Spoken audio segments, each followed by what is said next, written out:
Hello and welcome along to the Matchbook Weekend Football Podcast. I'm your host, Daniel Hussey, joined by the three lads, as always, Adrian, Clarke, Mark O'Hare, Miguel, Delaney. Before we get into the Premier League games, we can't not talk about the Champions League last night. And Adrian, you missed it all. You were at five-a-side.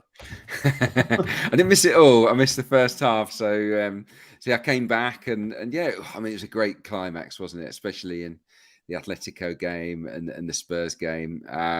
Yeah, look, as a Gooner, everybody knows that my affiliations to Arsenal. I really enjoyed the scenes at White Hart Lane at the end of that game. I'll just leave it at that. Mark, briefly on VAR, we don't usually talk about VAR on the podcast, but you want to defend VAR in some aspects anyway. I don't want to completely throw you under the bus here, but yeah, well, I'm not negative against VAR. I'm quite happy with it being in the game because I think Miguel's on the same lines. I'd rather get more decisions right than wrong, really. And why wouldn't you use video evidence to support your case? But yeah, I mean, there was such an outrage last night about the decision, but he was offside. So I don't really get the big furore about it. It's either black or white. And in this case, it was definitely black. He was offside, so no goal. Move on. But yeah, I do think it's got people seem to say, oh, it's ruining the game because we don't get those moments of pure joy and ecstasy when teams score late goals as Spurs did last night. But actually, flip it around the other way. Look at those Sporting Lisbon fans. They were going bananas after it. So it does work both ways. Also, that's it. I mean, there's the joy of those moments. Then there's then to potentially especially depending on the consequences of decision, especially weeks and months, or in some cases, decades of controversy about an injustice. And I'd be the same. I actually, my mindset has almost switched in that I watch old games now or highlights of them, and I'm so conditioned by VAR now. I'm amazed when they can just leave these massive decisions basically to the subjective discretion of the officials in the space of a moment, who on most cases are kind of trying their best guess, which is. And last night as well. Imagine had Spurs gone through, and then obviously you would have the other side, as Mark says, which is Sporting focusing. Well, hang on a second, this was offside, and all sorts of assessments on the other direction. Absolutely. And as Mark will tell you, championship referees and championship decisions are arguably more controversial than Premier League and Champions League. So we'll leave it at that. We're going to cover four marquee games from the Premier League. Decent Premier League slate here. We've got Leicester versus Manchester City, Brighton at home to Chelsea, Arsenal at home to Nottingham Forest, and United at home to West Ham. We'll get the guys EFL bets, European bets, and then best bets as well. If you are watching us on YouTube, do hit that like button, subscribe to the YouTube channel, and follow us on your preferred podcast platform. All right, lads, we'll get straight into it first. We'll take a look at the betting at Leicester versus Manchester City as we have it at matchbook.com. This is the 12:30 game live on BT. Leicester are 11.0 shot, Manchester City 1.32. The draw is available at 6.4. Both teams to score yes is 1.91, 10 to 11, and no is 2.02. The handicap sees Leicester get a 1 3/4 goal head start, 1.93. We'll probably come back to that in one of the selections in a minute. And we'll take a look at the goal line, which is currently 3.25 goal. And that's slightly shaded towards the over at 1.91. So we'll go to you, Mark, on this one. This was your game of choice, Leicester versus Manchester City. Look, you're going for a City and a both teams to score angle here. Just playing devil's advocate for a minute here. And are you not impressed with Leicester's improved defence? And is there a potential that they can sit in and make things a lot difficult for Manchester City? No, not impressed. I still think there's a lot to do in terms of a Leicester perspective. Yes, they beat Wolves 4-0 last week, but they lost the shot count 21-5, scored with all four of their shots on target. Danny Ward man of the match in goal. We haven't said that too often this season. And even in the first 17 minutes, they conceded 9 shots, and that's against the division's worst attack so far this season. They absolutely got out of jail, did not deserve to win by that sort of comfortable margin. Yes, I've been impressed by Wout Faes and the way he's steadied the ship a little bit at centre half. Then likely to have Ndidi and Evans back this weekend, which is a bonus too. But there has been a stylistic shift in terms of what Leicester are doing in recent weeks. They're now happy to cede possession and play on the counter-attack. And I think it's quite interesting, a stat going around that they've won 0 of 8 across all competitions this season when they've had more possession than the opposition. Yet the last 3 games that they won, Forest, Leeds and Wolves, they've deliberately aimed to have less possession than their opponents, playing in transitions and counter-attacks, which could cause Man City problems. I think we've seen it in the past, City being susceptible to that kind of team. So there is that. Another drum that's been banged against Leicester has been the fact that they scored 7 of their 21 Premier League goals from outside the box, which is true. It's not sustainable, but I think when you have got Barnes, Maddison, and Tielemans, they are capable of doing that. But strip out those goals from outside the box, they still scored 14 goals from inside the penalty area. Chelsea and Man United have each scored 16 Premier League goals this season. So, Leicester are doing a lot of good going forward. It's just defensively where they can be got at still. I still believe that. And, you're coming up against one of the greatest attacks in world football with or without Erling Haaland.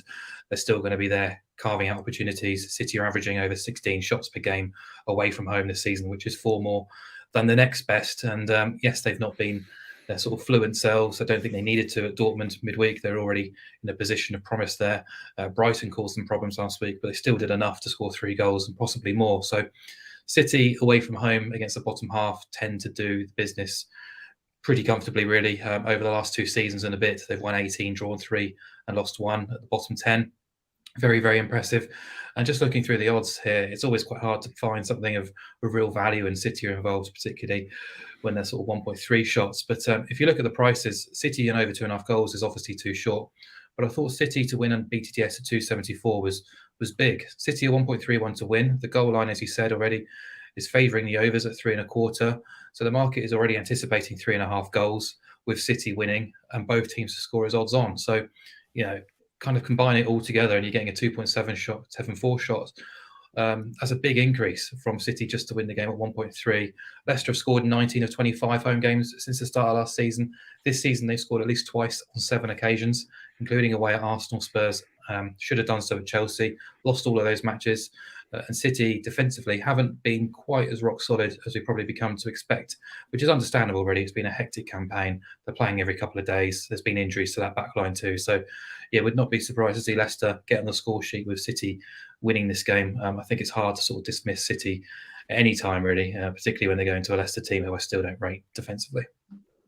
Yeah, Adrian, we'll go to you on some of Mark's point. Mark did touch on the fact that Haaland is a slight doubt, and fantasy owners will see that yellow icon pop up, as you well know. What are your thoughts if he doesn't play? Like, I thought City were pretty poor. I know they weren't playing for much away to Dortmund in that second half, but it just all seemed to be too tippy-tappy passing, and there was no end product at the end of it. Yeah, it was a bit flat, wasn't it? And obviously they drew 0-0 with Copenhagen as well, didn't they? Away from home, albeit they had 10 men, but they haven't been sensational away from home this season. Obviously, they lost at Liverpool. They drew at Newcastle and Villa. So they are fallible, Manchester City. Obviously, they won the other 2 games, I think, at West Ham and Wolves quite comfortably. But yeah, they haven't blown my socks off away from home. Leicester do have a pretty good record, or a better record than most, when it comes to scoring against Manchester City. I don't think any team scored as many goals against them since Pep arrived than Leicester City. So they've got that about them. And so Mark's pick makes absolute sense. I think that is a good price, by the way, on Manchester City to win and BTTS. I think that's a good call. But yeah, I just think from my end, it's an opportunity to maybe cheer on the underdog on a pretty good handicap. As I've said, City they've only blown 2 of their 5 Premier League opponents away from home. The other games, my selection, which would be Leicester plus 1 3/4 goals, would have come in. And this is a Leicester side that are in good form. 4 clean sheets in 5, albeit I do take Mark's point. They've ridden their luck. The stats are pretty damning. They're giving up a lot of chances still, and they've been unbelievably clinical at the other end of the pitch. So that probably isn't sustainable, but they are getting better. They're less porous than they were previously. They've got more confidence. Look at Maddison. He's in great form. Look at Tielemans in much, much better form now.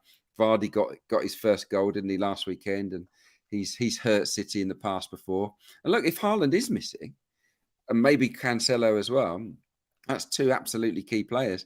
And other defenders are missing as well for Manchester City at the moment. So I think it's a weakened City that will go there. Look, even if Haaland is past fit, he's just had a fever, the same with Cancelo. I know what it's like when you come back from feeling unwell. You're not quite yourself. It'd be a surprise to see him turn in a sensational performance after you've been unwell. So, yeah, I think it's a good time to play City, and yeah, Leicester in decent form. Goals is obvious. I think both teams have been involved in the matches with the most goals this season. City 47, Leicester 45, I think. Yeah. So yeah, I get the goals angle completely, but I just think Leicester can make it competitive. So my pick would be Leicester on that big handicap. Yeah, interesting play from Adrian. We'll go to you, Miguel. Just a comment here first, saying brilliant tips during the week, guys. Atletico killed me. We didn't really get your reaction to the Atletico not seeing that win, Miguel. If you want to just give us how it felt when the game was over and then VAR came in to almost save the day for you. Yeah. I mean, to be honest, it was one of those, because I was watching the goal show. So it was Spurs on one end and Atletico. It was almost too much to take in. And to be fair, I didn't go that big on it. It was it was almost being overtaken by the drama of it all. But it was really remarkable. And then you're in this game now, heading to this weekend. Mark's gone for Manchester City. Both teams to score around 7-4, 2.74, and you're in agreement on that. Yeah, just when I saw the price exactly the same as Mark, it could just the kind of multiplying effect. I mean, even in terms of the scoreline, again, this is another one where I'd almost think it's a potential 3-1, 4-2 game. Yeah, City will win. They've got too much quality for Leicester. But again, just the way, I think it's the way the tactical shapes of these teams line up, where you can just see this happening, where City have too much quality, where they repeatedly open Leicester in that approach. But the way Rodgers is setting up the team now is such a specific weapon for playing City. So yeah, it was almost, I mean, I don't want to say too good to be true, because then it'll be recommended and it won't happen. But at the very least, it's tempting given the way the game is shaping up, I think. Very quickly on the style change of Leicester, that it's obvious. Mark has sort of outlined the stats, which are interesting. I've done a piece on Leicester ahead of this game for the Premier League, and I was looking at something similar. In particular, their pressing. So where we know that City can sometimes get caught. If you're brave enough to press City, you can catch them out. And Leicester's pressing has been very, very good. I think across the first 7 games this season, passes per defensive action, this is how many passes the team make before Leicester get a tackle on them or win the ball, was really high. It was sort of 16-ish, I think, which put them quite low in the table. Across the last 5 games, it's down to around 11 passes per defensive action. So that is a stark change. Basically, they are miles better without the ball, miles better at pressing than they were earlier on in the season. And I do think that they have the ability to catch City cold on a couple of occasions here. So we'll see. But I think the price on City and both teams to score is very, very attractive. But I also give Leicester a chance of making this competitive. Yeah, it kind of combines the two, and tempting's the word Miguel used. And I think 7-4, 2.74 on City, both teams to score, is well worth the pick. Incidentally, Miguel touched on a correct score, 3-1 City, for example, will be a popular enough correct score pick, and that's currently 13.0 on Matchbook, and it's a general 9-10 to 1 shot elsewhere. So even at this early stage, well worth taking that if you fancy a correct score play. We'll move on to the second game. This is Adrian's game of choice, 3:00 kickoff, but it's Graham Potter returning to Brighton. Brighton versus Chelsea. We'll take a look at the betting here. Brighton can be back to 3.1. Chelsea are currently 2.58, and the draw is 3.4. Both teams to score yes is 1.87, no is 2.1. And Brighton are given a quarter of a goal head start against Chelsea, and that's currently 1.82. And we have the goal line currently at 2.25 goals, and that's a good bit shaded towards the over, but a very low goal line, obviously. Yeah, so Adrian, take it away on this. I guess the narrative of Graham Potter coming to Brighton. And look, while Chelsea haven't always been that impressive with their performances, both at the start of his reign and up to maybe the Manchester United game, and at times in midweek, I didn't think they were great, but there were signs that Potter's style of play was coming to fruition. Where are you currently with him? I guess going to Brighton away, his former club, it's a massive game for him personally. Yeah, it is, isn't it? And I think it's a huge advantage for Chelsea that they've got Graham Potter, because he knows those players inside out, doesn't he? He knows them better than Brighton's current manager knows them, and that I think has to be worth, if not a goal, maybe half a goal in the game, because he will know the weaknesses within the group. I thought Chelsea played pretty well actually against Salzburg. Obviously, 2 good goals got them over the line, but I think in general they look pretty good. They're on a decent unbeaten run. I think it's 6 games in the Premier League now, albeit the last couple have been draws. The Brentford game wasn't great. And they're not creating loads of chances, are they, Chelsea? I think that's the slight concern. But I think they are heading in the right direction.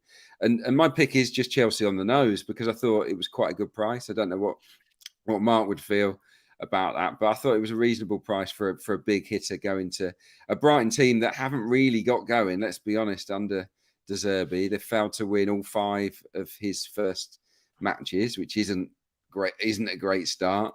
And I worked on the Brighton Spurs game, and I was really disappointed with Brighton. I didn't think they had much about them, really.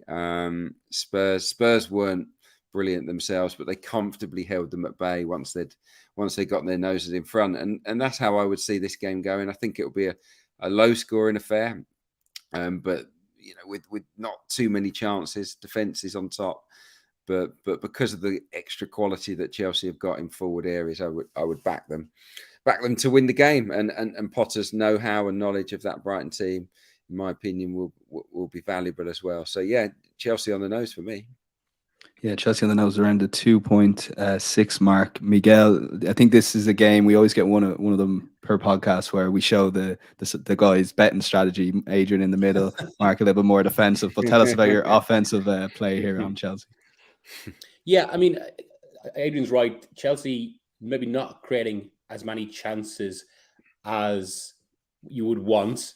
That said, scoring's been quite high. I think it's kind of down to almost the state of some of the games they've been in. Whereas obviously if Chelsea managed to go 1-up, just the way Potter plays can exploit, particularly exploit how opposition sides adapt. Again, we've discussed De Zerbi's approach a lot on the show, although one of the recent games were expected to be all in was one of the worst games of the season. Brighton against Forest. I think the quality of Chelsea will make this a bit different. In some ways, not that it plays into Brighton's hands, but it's a better fit for De Zerbi's tactics. And because of that, I think Chelsea's quality will out here, especially given these are 2 teams adapting to new managers. And I think there'll be enough openness about the game that that there'll be a few goals. I haven't gone so high on it, only over 1.5, which gives you kind of 2-0, 3-0, 2-1. And yeah, at Chelsea to win, and that it was again a tempting price. Yeah, it's in around 3.45, so around the 5-2 mark. Mark, a little bit on Brighton and their change of style, if there has been any since Potter left. And what struck me against Manchester City was they essentially went man to man and caused City problems. If Danny Welbeck takes that chance, for example, they go 1-0 up at the Etihad. Will they do something along the lines of that against Chelsea, or will they go back to more what they've been doing generally, which is just kind of trying to build on what Potter's done there, essentially?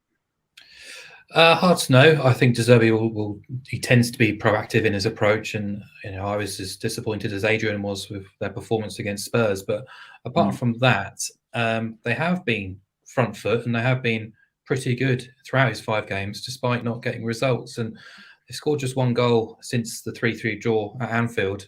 They lost that tight game against Spurs. Did the same against Brentford when they were comfortably the better team and created enough chances to score a couple of goals. Drew with Forest when they dominated the game and really should have scored a couple of goals. And at Man City, they played really well. In fairness, they scored, but conceded, and they recorded the highest possession figure of any non-Big Six team away at the Etihad since November 2015, which is a really interesting stat, which kind of goes to show what they're all about right now. So, yeah, I mean, the difference between these 2 teams is just pure quality on the field, really. And we've said it for so many times on the Matchbook podcast. For Brighton, pretty on the eye, but just always underachieving and underperforming against their expected goals tally. And you can see that at the Amex. They've scored 6 goals in 5 home games this season. But 5 of those 6 goals came in 1 game, which is quite a staggering stat, really. And against teams of any note, teams above them in the table, they've won just once. Their Amex record since the start of last season is just 7 wins from 24. They're just not ruthless enough. They're not clinical enough, particularly against elite opposition. So I've not been overly impressed by Chelsea so far. I think they were good against Salzburg midweek, but they were spooked by United in that first half last week before we made the change. And I think, you could look at the games against Brentford and Palace and be pretty underwhelmed by Chelsea, whether that's because Potter is resting and rotating and switching his tactics by game to game. I know that's to keep his squad fresh and ready for the challenge ahead. But I still think they're possibly in line for a fall at some point soon. I don't think it will be at Brighton this weekend, but there is enough for me to worry that they could drop points here. So just because of the price, I agree with Adrian. I think the price is good on Chelsea here, and I think it's worth noting they were 1.73 to win this game last season. Spurs were 2.2 here last season. Chelsea were 1.8 at Palace earlier this month. They were odds on at Brentford. They were evens against Villa. So to see them at the price that they are right now, it's effectively Brighton being priced up as if they're managed by Graham Potter. And I think right now Brighton aren't on the same level as what they were under Graham Potter. And I think Chelsea are as good as they were last season. So I think there is wriggle room there with Chelsea. And yeah, just because of those nagging doubts about Chelsea's performances of late, the fact that we're going through such a hectic schedule, I'm more than happy to be a bit more pragmatic and take the 1.85 on Chelsea plus 0. Effectively the draw no bet, knowing I get my money back if it is a draw and paid out if they win. I expected Chelsea to be sort of 2.3-ish for this match.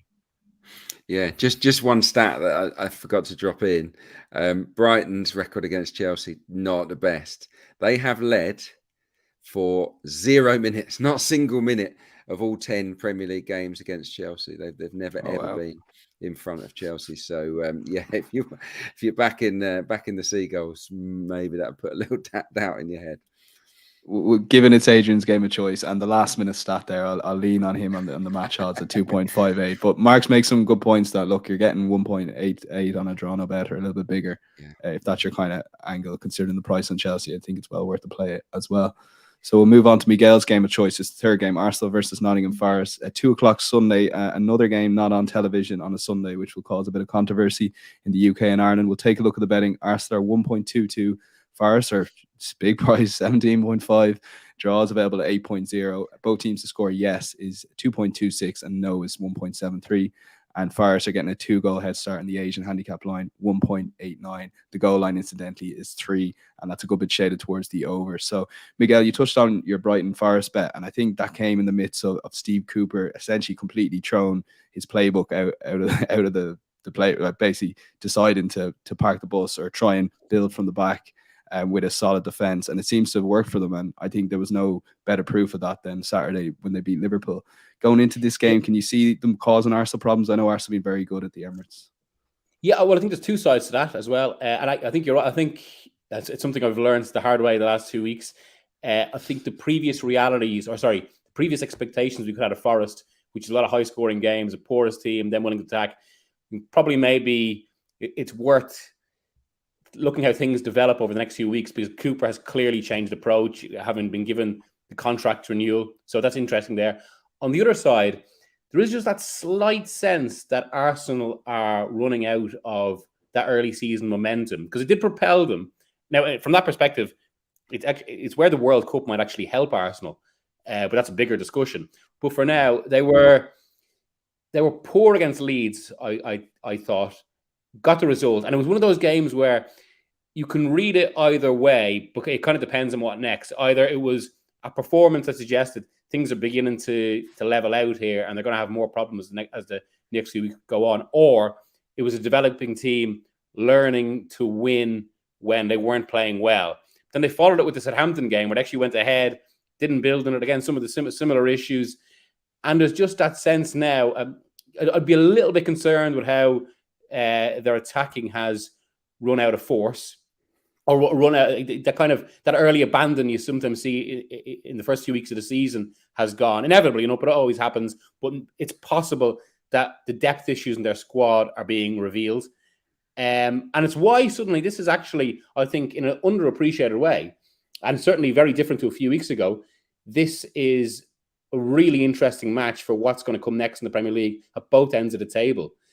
Like a few weeks ago, you would have said this is going to be Arsenal 3-4-0 done. Whereas now, there's a bit of pressure on Arsenal to win and score, and Forest are a different prospect. I do think when you take it all together, and in fact, especially the fact it's at home as well. Arsenal's last 2 games where they have looked ropier have been away from home. The one before that was, of course, that brilliant win over Liverpool. So I think the crowd will have a huge effect there. But it could be, just because of the last two results, it could be a more awkward game for Arsenal than we would have expected, or we would have thought a few weeks ago.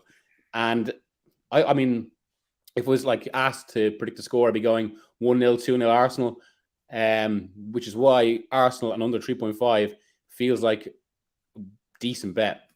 Yeah, 2.22 currently. Mark, you're in agreement on that. I guess it's kind of trying to decide, are Arsenal the team at home creating all those chances, like the Leicester City game stands out, the Spurs game stands out, the Liverpool game stands out, or are you kind of wary of what they've done previously, and also, of course, Forest's new defensive approach? Yeah, Forest's approach is definitely something I definitely have focused on this week. But ultimately, this is a revisiting of an old flame, really. Arsenal at home to a bottom half team when odds on favourites. It's that lovely mix up, and I'll just kind of revisit those stats very quickly. But since 2017-18, I use that season because Arsenal haven't finished in the top four during that sample. So, they haven't been one of the real elite teams of the Premier League, yet they're still boasting a 75% win rate at home to bottom half teams. When odds on favourites, it's a 78% win rate. And actually, their record improves when they've been rated as 1.5 shots or shorter at home in the Premier League. During that, they've won 31, drawn 3, and lost just 1 of that 35-game sample, an 89% win rate, which is incredibly consistent at just winning these kind of fixtures. So huge respect for Arsenal. They are just behind City on all the major performance data metrics so far, which shows their season hasn't been a fluke.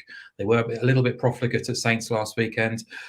I worry slightly about the physical and mental state coming into the next couple of weeks, because they are now dealing with European competition on top of the Premier League title race, and expectations have undoubtedly improved. But yeah, on Forest, I suspected they weren't as bad as they probably were at the start of the season. I think we're all probably in agreement that Steve Cooper is far too good of a coach to allow them to sort of fall off and be involved in an embarrassing relegation battle. And he's been trying to figure out his best 11, his best tactical system.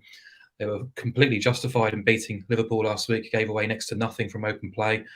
He lined up with 3 defensively minded midfielders and a back 4, minimised the space, and they were resolute, they were organised, they were difficult to beat, and there's loads of energy about them. And I don't see why they would kind of go away from that game plan when they're going to be big underdogs away at Arsenal. So I can see Forest shutting up shop and making life difficult for Arsenal. They've conceded just twice in the last 4 matches, a wonder goal from Ashley Young and a penalty. And the XG against in those 4 fixtures has been a huge improvement on earlier in the campaign. So, yeah, I think Miguel used the word awkward for Arsenal, and I completely agree. I think this could be a really awkward game, a nervous game if Arsenal don't score early. I was very, very tempted by Forest plus 2.25 on the Asian handicap. I think that has got legs, but ultimately I've been greedy and taken the bigger price, which is exactly the same as Miguel. Arsenal to win and under 3.5 goals. If they do win, I'd be surprised if there's 4 goals or more in this. Yeah, Adrian, over to you. Your similar 9s with the bet at Arsenal and under 3.5 goals. Yeah, let's just call it a hat trick, shall we? Yeah, I'll go for the same pick. That's mine. The word I had down on my notes is it could be a bit of a slog for Arsenal. So take your pick. We're all thinking along the same lines. Obviously, they got PSV tonight. They do look a bit jaded, I think, mentally, physically. They haven't been able to rest and rotate like some of the other teams, or Mikel Arteta has chosen not to do that. And yeah, they're beginning to flag. Obviously, they've only scored 1 goal in each of their last 4 matches. So yeah, even though they've missed some chances, I have to say during that run. So yeah, I just back up everything on Forest. Cooper, his tactics were brilliant against Liverpool. They were shaky on set pieces. Really shaky, Adrian. Very shaky. Really shaky. I mean, 4 of the top 5 chances that Liverpool had on the XG came from corners and wide free kicks. And they've been pretty poor at defending them all season, actually. So, and Arsenal, as we know, are one of the best teams in the Premier League from dead ball situations. So it might be that they pack their defence and Arsenal apply the pressure and they get frustrated, but maybe a breakthrough might come via a set play. Cooper in that game against Liverpool, pretty much for the last 20 minutes went 5-5-0, by the way. There was no striker. He took off Awaniyi and basically had no striker. And it wouldn't surprise me at some stage of this game that he goes down that route as well. So look, Emirates has been high scoring ground this season. Both teams to score has landed in every game to this point, but I don't necessarily think that's going to follow suit here. I would expect Arsenal to win the game clearly, but Forest will be stubborn and they won't make it easy. So yeah, I think Arsenal and under 3.5 is a pretty strong one. Yeah, and incidentally, Miguel touched on correct score 1-0, currently 9.4 best price with Matchbook, and that looks a big price given what the lads have said. But yeah, Arsenal under 3.5 goals, 2.22. We'll lock that in as an official bet and move on to the 4:30, or I think it's 4:15 game this week because it's the one game on Sky this Sunday. Manchester United at home to West Ham at 4:15. Indeed, United are currently 1.74, West Ham 5.1, and the draw is available at 4.2. Both teams to score yes is 1.82. No is 2.08, and West Ham are getting a quarter of a goal head start at 2.0, and the goal line is 2 3/4. Mark, looking for a bet on this one. I think United it's becoming more clear every week that Ten Hag is definitely having a massive impact there, and we saw that. I don't think United have gone to a big six team like that and got a lot of the ball early on, particularly that first half. Where are you currently? I think this is one of those games that if United are to get top four, they probably need to sneak a win, even if they don't necessarily play that well. Yeah, respectful of Man United and the progress that they're making, for sure. I think the last fortnight, as we've learned a lot about them, dominant against Tottenham at Old Trafford, and then that first half in particular at Stamford Bridge was very impressive before Chelsea made the change and switched things up really. But impressed with their efforts. It was a very well-deserved draw. And yeah, they've been excellent in possession. The issue I've had really with them is when they've got into the final third, things have tended to break down a little bit. They're taking pot shots from distance rather than kind of conjuring up some clear-cut opportunities. But defensively, there's been improvements. You can see the influence that Casemiro has brought to that midfield and the balance it's brought them to. Eriksen, excellent as well. Lindelof is injured now. Not Lindelof, sorry. Varane's injured, and Lindelof might come back in, which is a bit of a blow, obviously. But yeah, United are ranking mid-table in terms of XG generated. They're actually yet to generate an XG higher than 1.8 in the Premier League this season. And if you look at their sort of XG per shot, it's very, very low, which kind of goes to show that they are kind of taking efforts from distance rather than conjuring up some clear-cut opportunities. But at Old Trafford, they've been very strong. Obviously, 3 wins from 4 recently against strong opposition as well: Liverpool, Arsenal, Spurs, and they're playing a decent West Ham team who are trending in the right direction. I think it's interesting, Thursday night games in the Europa League. You say United are playing Sheriff in the Europa League. Looks like an open goal, really, but they have to win that game, because if they don't win the group, they basically have to play 2 extra games to get to I think it's the quarterfinals of the Europa League.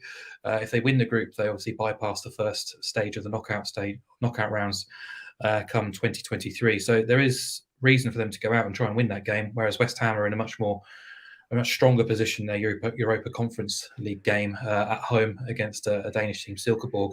However, this is West Ham's 3rd game in 6 days. They obviously have to play on Monday night as well, so the schedule's massively against them. They are moving in the right direction, played well in the second half at Anfield, missed that penalty, but created a lot of opportunities. But their away form has been pretty poor for a while now. I think it's 1 win away from home this season. They've scored just 3 goals in 6. Further back, 2 wins, 2 draws, 10 defeats on the road, 2 clean sheets and 17 away. Not really good enough. And we talked about it before the Liverpool game, but their record last season when they were going well, away at the top half, 0 wins, 2 points and 7 losses. They failed to score in 5 of those 9. They lost all 6 trips to the Big Six. They were competitive in most of those matches, but they were ultimately not getting results. So I expect United to do enough, shall we say, to get the result. I'm not expecting a shootout by any stretch. It's not really in West Ham's nature, especially away from home. So odds against on United to win and under 4.5 goals was fine by me. But this is a tricky one. Yeah, Adrian or Mark touched on it there. So for supporters of non-Europa League sides, they've changed the format, I think, since last season. So first place gets straight into the last 16, and then second place will play the third place teams in the Champions League. And obviously we know Barcelona are going to be in there, so Juventus are going to be in there, Miguel's Atletico are going to be in there. It's a lot going on there. Arsenal are hoping that Man United end up in that yeah, exactly. So for a bet then, go on. Yeah, no, I would echo everything that Mark said. I had some similar stats on West Ham's poor away record. I've worked on a couple of their games lately as well, West Ham, and they're definitely getting better, but they're not very exciting. They're solid, but absolutely not spectacular. I think only 2 of their 12 Premier League games so far have been over 2.5 goals. West Ham United, so they've been involved in a lot of dullish matches. Only 4 of the 12 have seen both teams to score land. They've failed to score in 5 of those dozen games as well, West Ham. So, and they have a wretched record at Old Trafford. Just 3 points collected in a winless run of 14 matches away to Manchester United. So they've picked up 3 draws during that spell. So going there and winning isn't something they really do. As Mark's outlined, away to the big boys, West Ham are competitive, but very rarely come out on top. And that's how I see this one. Man United are definitely improving. I like what I see from them. Ten Hag is clearly a very demanding coach, and he's definitely starting to get a tune out of the team. I can see them absolutely challenging for the top 4, which I wouldn't have said earlier on in the season. And I think they'll win this game, but they won't run away with it because West Ham are pretty stubborn. So yeah, exactly the same for me. Man U and under 4.5. Meant to say as well that Lucas Paquetá is injured as well and missing for West Ham, and that's a big blow. He's already been quite an influence in that midfield. Yeah, and I think the talk is he probably won't make games before the World Cup. I think that's touch and go. Miguel, for you, you're under similar lines again. It's great having the lads agreeing. So. Yeah, I don't think we've had this much agreement in some. Maybe in most of the season, I have to say. Even the bets that are slightly different are kind of aligned along similar expectations. But yeah, it does feel like something is getting through with Ten Hag and United. You can see it in kind of the flow of their play. It still hasn't translated into a huge amount of goals yet, which I think is something. And actually, that's related to kind of other issues, of course, not just Ronaldo, but also the fact that Ronaldo, who doesn't really fit this system, but without Ronaldo, then they don't really have that supply of goals. It's something they obviously need to sort in January. Rashford it does feel like he's more of a wide raider, as Southgate once described him, rather than a finisher in that way. Martial, you can't completely rely on. They need to bring in a 9 that isn't Ronaldo, essentially. Mm-hmm. So I think up until then, and it could be till the end of the season, I think a lot of United wins are going to be 1-0, 2-0. So of course that only amplified by the fact that what is David Moyes going to do when he goes to a big club? He sits back, and it's one reason his record is so poor, particularly in terms of scoring. And actually, this even kind of thinking now, it's almost caused me to go a little bit lower. Man United under 3.5, but yeah, I think we'll see a narrow United win. But I suppose just because of where the clubs are, you can't be completely. So it's not like to return to old favourites. It's not like Atletico a few years ago where you can go, 1-0, 1-0, 2-0, done. United aren't there yet. No, well, I think it's definitely worth the play here. And over even money, 2.06 United and under 4.5 goals. We'll lock that in as a bet. And then the other 3 bets we've covered on the marquee games: Arsenal under 3.5, broad agreement from the guys at 2.22. We've gone with Adrian at Chelsea to win on the match odds at 2.58, decent price on Chelsea. And then City and both teams to score, Miguel and Mark in agreement there around 7-4, 2.74. And insightstopmatchbook.com for a full recap of those bets and the bets to come as well if you miss anything or just want to catch up. Before we get into any other bets, we'll tell you very quickly about a sign-up offer that we currently have at Matchbook. That's a £30 welcome offer. That's money back as a free bet if your first bet loses. All you have to do is enter the bonus code INSIGHTS30. That's INSIGHTS30. And that's money back to free bet if your first bet loses. Feel free to have that on one of the guys' best bets. There's plenty of EFL and European bets to come as well. So well worth taking advantage of that offers. And on those EFL bets, Adrian, we'll go to you. The EFL king. We missed the EFL bets over the last week or two. There was something missing from the podcast, I felt. I couldn't put my finger on it. I got a couple for you this week. Right, let's start in the Championship. Burnley flying, beat Norwich, didn't they, in midweek? Deservedly beat them as well. You're under 4.5 against Reading. Look, they're unbeaten at home, Burnley. It's really impressive numbers that they're posting. They've got the most open play goals, the lowest XG against in open play.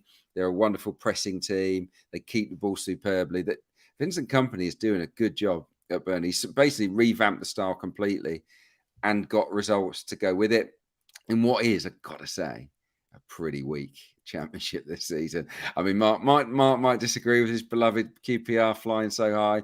Maybe he would agree. I don't know, but yeah, it's not the strongest. And Burnley look a good bet maybe to go up. At home though, there's not been that rampant. They've scored 2 or less in 6 of 8 at Turf Moor. Only 29% of their games have gone over 2.5 goals this season as well. So they're not necessarily involved in that many thrillers. Burnley. Reading, not great travellers, 6 points from 7 away games, only scored 5 goals on the road. They're a funny team. They can turn in the odd big performance, Reading, but I think they'll be outclassed here. So yeah, Burnley and under 4.5 at a backable 1.84. Yeah, that's Burnley under 4.5, as Adrian said, versus Reading. And we'll go to the second game, which is Wickham and over 1.5 versus Morecambe. That's currently 1.83. Yeah. A lot of people might not be aware of this, but Gareth Ainsworth, the manager of Wickham, does not get on with Derek Adams, the manager of Morecambe. They hate each other. There's been various non-handshake moments over the years. It's a long-winded story going back to something that happened, I think, in 2016 when he was manager of Plymouth. So Wickham will be bang up for this. Make no mistake about that. And so were the fans. They were beaten in midweek at home by Cambridge Wickham, which is a bit of a shock. But they'd won their previous 3, and they were good results against MK Dons, Peterborough and Oxford. I think that Wickham are getting better. Sam Vokes is back in the team now. He's fit, and I think it makes a big difference for them up front. They've got a good record, Wickham, against teams at the bottom end of the table, 4 wins from 4, and they haven't conceded a goal against those teams either. And Morecambe are rock bottom coming into the game. They don't have any clean sheets away from home, Morecambe. Not great travellers either. So I think 6 points from 8. So you'd make Wickham heavy favourites here to beat the bottom side. And I don't think it'll be 1-0 either. So yeah, Wickham and over 1.5, and probably odds on that there won't be a handshake between Ainsworth and Adams at the final whistle as well. We'll price that around 1.83 as well. So that's Wickham and over 1.5 goals versus Morecambe, the other 1.83 bet. We'll move on to Mark and Leon versus Monaco here and in League On. And just shout out to you, Mark. You went 2 out of 2 again on Matchbook Insights. That column's been filed this morning, and one of those 2 picks is here, Leon versus Monaco. You're expecting goals? I am, yeah. Always expecting goals when Lille are involved. Played out that thrilling 4-3 game against Monaco last Sunday night. They've now scored in all 12 of their games under Paulo Fonseca, who's renowned for his front foot approach. 10 of those 12 games have gone overs. 10 of those 12 games have featured both teams scoring as well, averaging 3.83 goals per game. So they had a really tough start to the season, but they're motoring now, won 4 of the last 5. Only PSG have scored more goals than Lille this season, but defensively they are atrocious is pretty harsh, but individually they are making too many mistakes to sort of rely on them to keep a clean sheet. And this is a tough game for them. They're going to a Lyon team who are close to being rejuvenated now. Laurent Blanc is the new head coach there after a coaching change. They won their first game since September last week against Montpellier. It was 2-1. Lacazette scored in the 5th minute of stoppage time, but the game should have been put to bed long before that. Montpellier's goalkeeper was man of the match, really. And Lyon are benefiting from a little system switch which Blanc has employed. He's now playing Lacazette up front with Dembele rather than one or the other. Houssem War is back from injury and playing very well. And ultimately, Lyon at home tend to score and score quite freely. They've scored in 23 of the last 25 games, scored at least twice in 16 of those. But 76% of those fixtures have also featured both teams scoring in Lyon. This season, across all venues, it's beaten yes in 9 of their 12. They've kept just 1 clean sheet and failed to score twice. So I think all the ingredients here are for another goal-heavy game between 2 attack-minded teams. Plenty of talent in both kind of boxes. So, over 2 3/4 goals at 1.8. We get paid if there's at least 3 goals. Full payout if there's 4 or more. Hopefully, we'll see a repeat of the last Sunday night's thrilling game between Lille and Monaco. Another 4-3. That would be very kind. I think we had the same banner in there. So it's Lyon versus Lille over 2 3/4 goals at 1.8. And yeah, those 2 goals angles last weekend, Mark, came up very handy. All right. If only every weekend could be like that. But we'll move to the Bundesliga, and you've got a pick here. It's a selection. It's Leipzig and over 1.5 goals versus Leverkusen, even money at the moment. Yeah, I like this price. Always like Leipzig at home, both before and after Marco Rosa's appointment. They've been very strong at home this season. They've dropped points just once in the Bundesliga. They've beaten Dortmund here 3-0. beaten Celtic, did beat Real Madrid in midweek as well. The Shakhtar game is the only blemish. That was towards the end of Tedesco's reign, but strong operators at home for a long time now. 15 domestic wins from 22, going back to the start of last season. They also have the rest advantage over Leverkusen coming into this. They played Tuesday night at home against Real Madrid, who rested most of their key players, or at least some of them. Leverkusen involved in that emotionally charged game against Atletico Madrid on Wednesday night, which is obviously away in Madrid. This game's taking place on Saturday afternoon, so that's a very quick turnaround with travel involved. Leipzig have got all 4 of their key players in forward areas fit and available. They've scored twice or more in 7 of 8 League and Champions League games this season. And I think the jury is still out on Xabi Alonso and his impact at Leverkusen. They beat Schalke 4-0 in his first game. Looks good on paper. Schalke are terrible. But then they lost 5-1 at Frankfurt, drew 2-2 at home to Wolfsburg. Bayern have smashed them 4-0 in Munich. They've now conceded 23 goals in 11 Bundesliga games already this season and lost 5 of 6 against the top half. Chuck in the fact that they are going to be weary and tired after midweek too, compared to Leipzig. I think a home win is in the offing. I'd be very surprised if it comes by just a 1-goal margin. So, I like the over 1.5 goals angle in on top there. Yeah, I like the European travel angle there. So that's Leipzig and over 1.5 goals versus Leverkusen, currently even money. We'll go to best bets here, and Miguel, take it away. So it's the Saturday night game, quarter to 8, which we haven't had a chance to talk about yet. And you like Liverpool and over 3.5 goals versus Leeds United. So you're expecting a batter in here. Yeah, I mean, again, this almost goes against one of the rules of the pod this season, where you can't go too strong in Liverpool at the moment.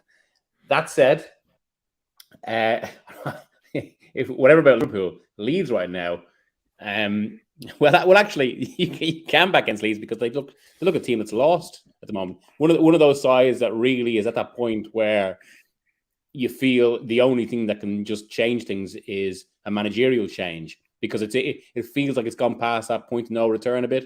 Now, again, we might be Jesse Marsh might prove everyone wrong, but it's hard to look past how porous they are and also how mutinous that Ellen Road crowd is. It doesn't look like a team in the right place. And on the other side of that, Liverpool, I think they've gone from almost kind of one step forward, one step back this season. It's almost like it's always 2 good games in a row, followed by then an abrupt, sudden setback just when you think they're back on it, as was the case with the Forest game last week.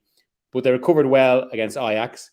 And they have been capable, at home at least, of some, well, actually not just at home, given their win against Rangers, but when they go in a fairly even state and the opposition is in a bit of trouble, as we saw at Bournemouth, as we saw at Rangers, Liverpool are still really capable of putting the hammer down on the side.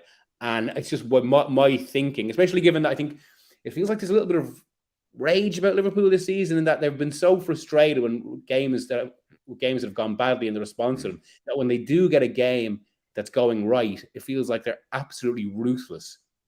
So from that perspective, I think I'd expect them obviously to get the first goal here. And once that happens and we see the issues with Leeds, I think Liverpool could rack up a big win. So, but I've left it sufficiently open because I think it's a good price, 2.46 for Liverpool and over 3.5.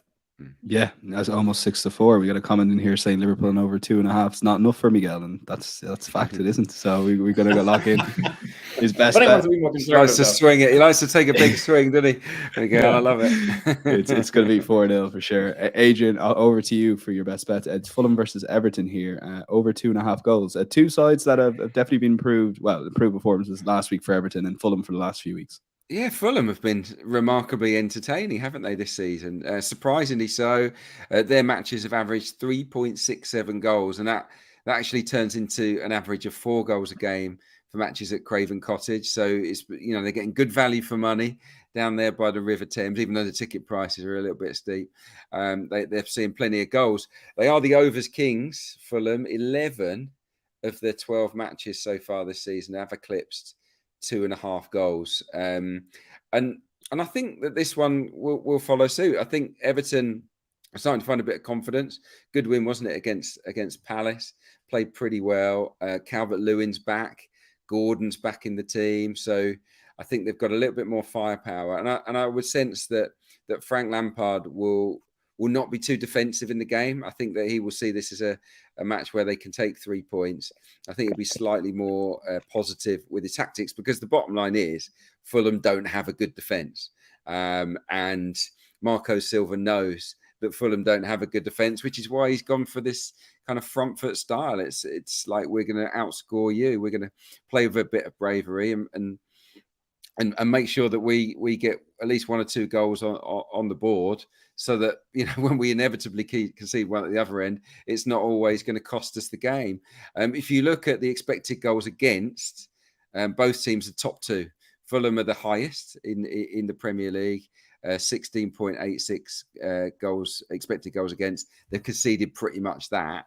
Everton are the next, but they've conceded considerably fewer than the expected goals as said from open play. And that's basically because of Jordan Pickford being brilliant in goal. So even though we've got this sort of image of Cody and Tarkowski being superb, which they have been for the large part, they do give up chances to the opposition, Everton. So I think it's a big good game. I really do. Both teams will see it as a possible 3 points. And I think we'll get goals probably at both ends, but I'm going to go with over 2.5, basically on the basis that Fulham games almost always go over 2.5. Yeah, that's probably thinking Everton would sit back defensively, that low goal line, but yeah, over 2.5, 1.93 does seem a big price. Mark, take it away for your best bet on the card. It's more league on goals, surprise, surprise, but if it ain't broke, don't fix it.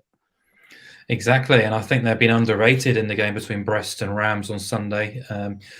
Ligue 1 so far this season, 66% of the games have featured both teams scoring, and if you kind of crudely turn that percentage hit rate into implied odds, you'd get around 1.5 on a repeat in a blanket game.